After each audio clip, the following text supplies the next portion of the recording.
बातें बना लेना बड़ा सरल है, पर अपनी ममता को, आसक्ति को समेट पाना बहुत बहुत कठिन है।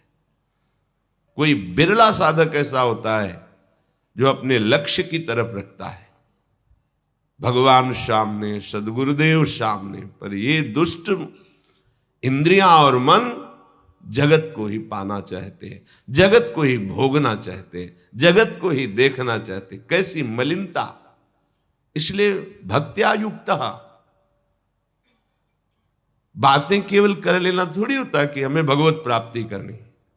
भगवत प्राप्ति करनी है तो इसके मूल में सारी बात आ गई कि अब मुझे और कुछ चाह नहीं रखनी, और कोई कामना की पूर्ति नहीं करनी, और किसी से अपनापन नहीं रखना, मुझे प्रभु चाहिए। ये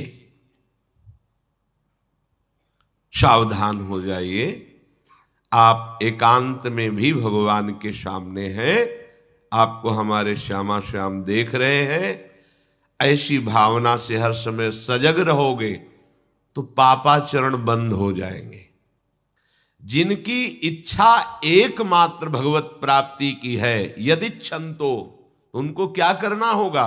ब्रह्मचर्यम चरंती, ब्रह्मचर्य का पालन करना होगा।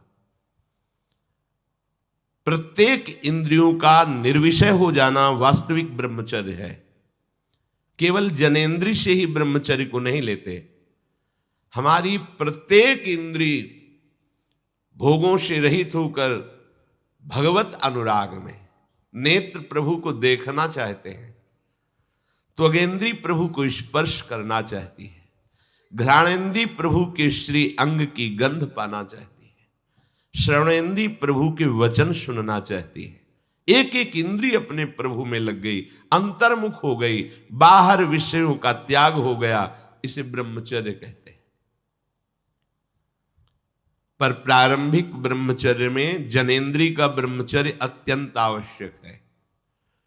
यदि जनेंद्रिय जन्य व्यभिचार दोष से युक्त है तो कदापि उसे भगवत प्राप्ति नहीं हो सकती। शुभ गति व्यभिचारी शुभ गति चाहे, असंभव।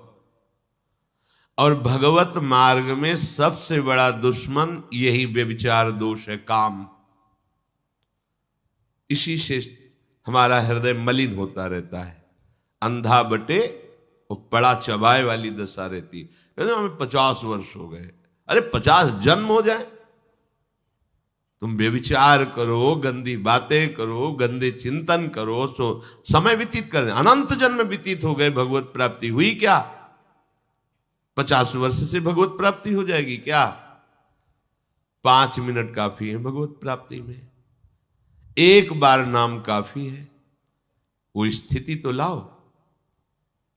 बार बार बहिर्मुख वृत्तियों के द्वारा विषयों में सुख बुद्धि कर लेने से हमारा सारा का सारा अध्यात्म चिंतन बदलता रहता है, इसलिए लाभ नहीं मिल पाता, एक रस चिंतन नहीं रह पाता।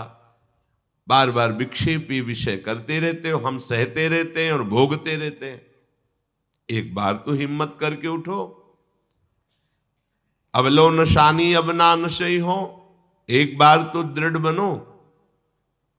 बस मन के अनुकूल चलने की बात को तुम्हें रोकना होगा, तभी तुम्हारे अंदर यदि छंतो, ऐसी इच्छा जागृत होगी।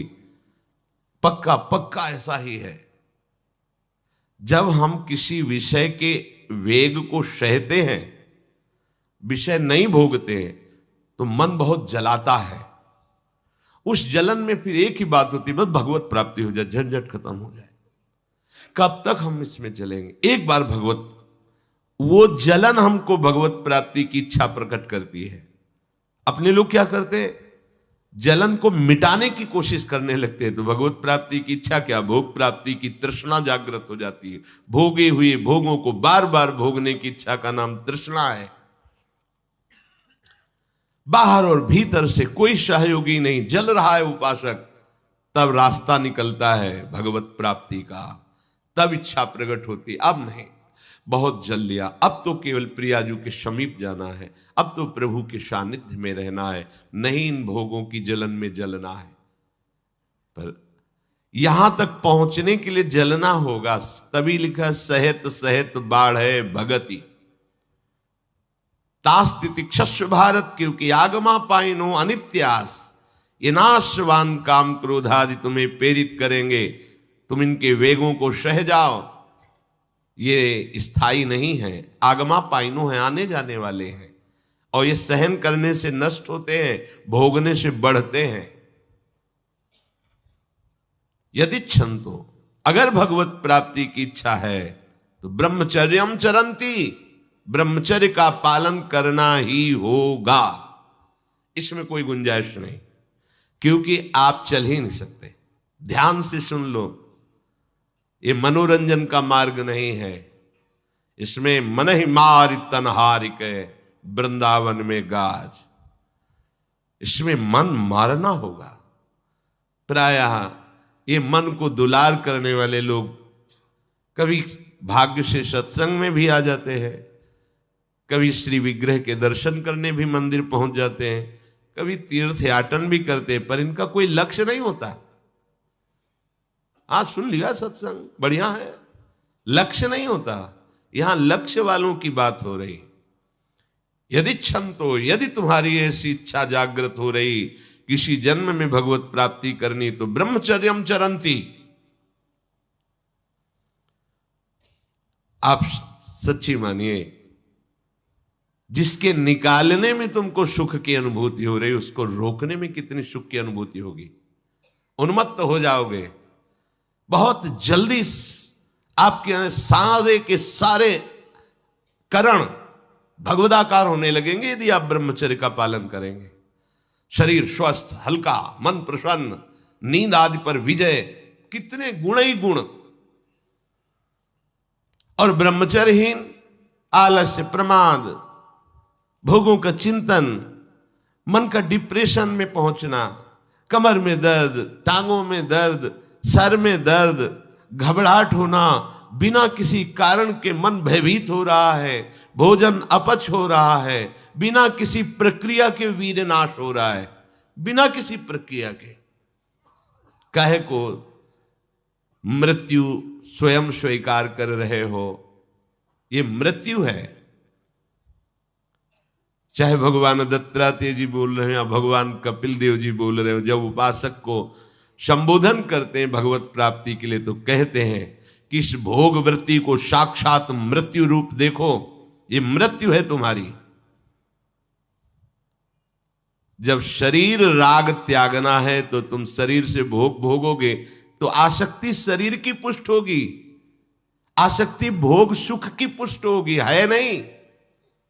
कितने दिन शरीर रहेगा, कितने दिन भोग रहेंगे। विचारवान बनो, ब्रह्मचर्यम चरंती, ब्रह्मचर्य का पालन करो।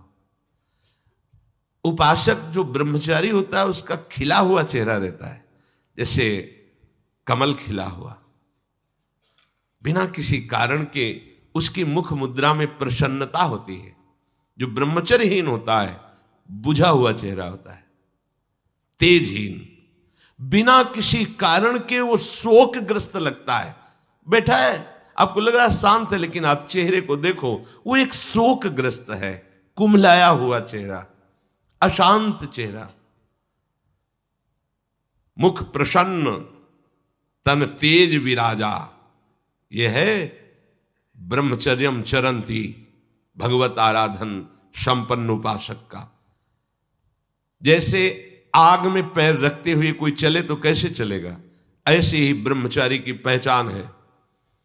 इतनी स्फूर्ति उसके अंदर होती, जैसे आग में चलने वाला पूरा पैर नहीं रख पाएगा, अगला कदम रख देगा क्योंकि ताप लग रहा है, ऐसे उसकी स्फूर्ति होती पैरों में। उसकी आंखें एकाग्र रहती है, चंचलता इधर उधर या बार बार झपकना, यह विषयी पुरुष का लक्षण है। बार बार पलक झपकना, यह विषयी पुरुष का लक्षण है। इधर उधर ताक झांक, चंचलता, ऐसा बैठे तिनका तोड़ रहा है, पैर हिला, ये सब विषयी पुरुष के लक्षण है। ये तो बिल्कुल साधारण स्पष्ट दिखाई देता है आदमी विषयी है या ब्रह्मचारी, एक सेकंड में लक्षण होते हैं। आपको जब भगवत मार्ग का अवसर मिला है तो गृहस्थ हो, संतान हो गई, ब्रह्मचर्य से रहो। नहीं चाहिए संतान तो भ्रूण